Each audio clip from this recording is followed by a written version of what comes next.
The marketplace on Calvie Prime was a swirling storm of sound, color, and smells, where traders from dozens of species sold their wares under the twin suns. Among the crowds, an old man named Gerrick limped along, leaning heavily on his cane.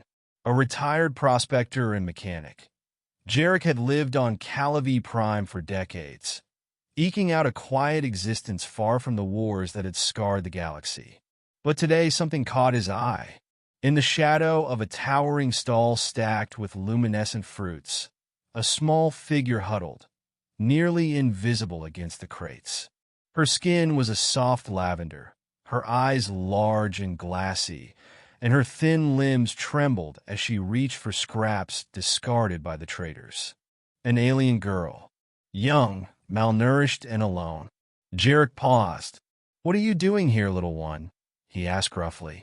The girl flinched and looked up at him, her large, golden eyes filled with fear and defiance. She said nothing, clutching a piece of half-rotten fruit to her chest. "Don't be scared," Gerrick said, his voice softening.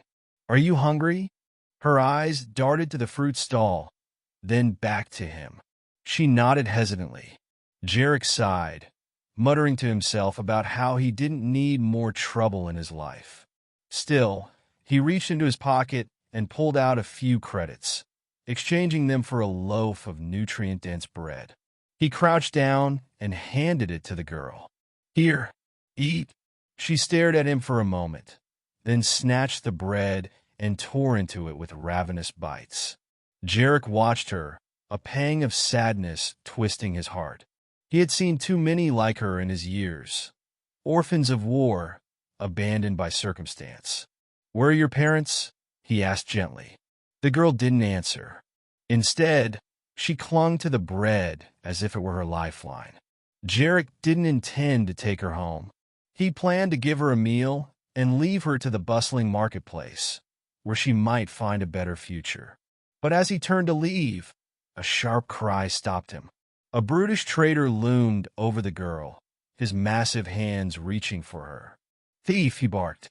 "That one's been stealing from my stall." The girl froze, paralyzed with fear. "Hey!" Gerrick barked, stepping between them.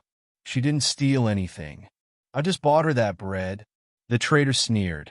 "And what about the rest of what she took?" "Maybe if you weren't charging a fortune for scraps, she wouldn't have to," Gerrick snapped. The trader growled, but Gerrick held his ground. After a tense moment, the brute stormed off, muttering curses under his breath.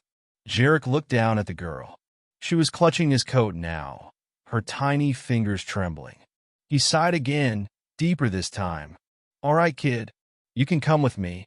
Gerrick's home was a cluttered workshop on the outskirts of the city, filled with half-built machines and salvage parts. The girl followed him silently, her wide eyes darting around the room. He gave her a blanket and a corner to sleep in, but she stayed awake for hours, watching him cautiously. Over the days that followed, Gerrick learned her name, Kala. Though she spoke little, her actions spoke volumes.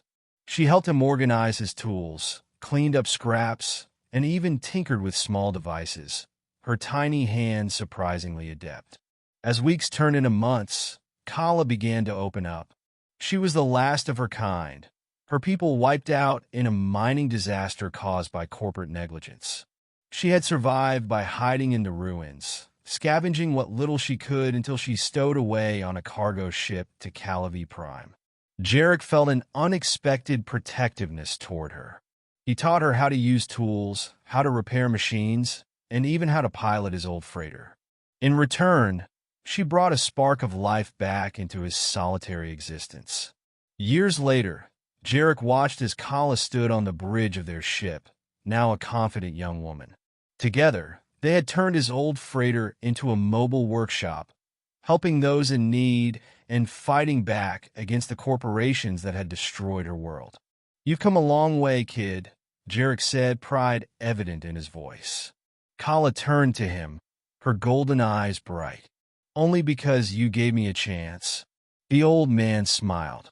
"Well, maybe you saved me too."